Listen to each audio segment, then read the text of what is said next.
կոնֆլիկտից ազդված մեր քաղաքացիներին երկու տեսակի պետությունը հավերժ ոչ թե հնարավորություններ է տվել դուրս գալու աղքատությունից կամ այդ պայմաններից, այլ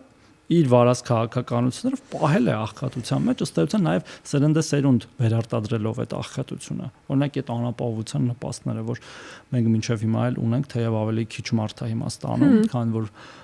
շատերը դուրս են եկել այդ համակարգից, ինչի մասն է, որ դու հավերժ մնա աղքատ, մենք քեզ կտանք ամսական 20-30 կամ չգիտեմ 50,000 կամ 70,000 դրամ, որը ոչ մի կերպ միևնույնն է, չի կարելի համարել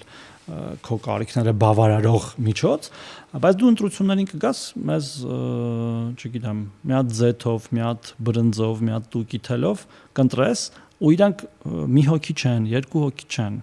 դա մոտ 2-300,000 հոգու մասն եմ ես խոսում, 2-300,000 տարբեր ժամանակահատվածներում։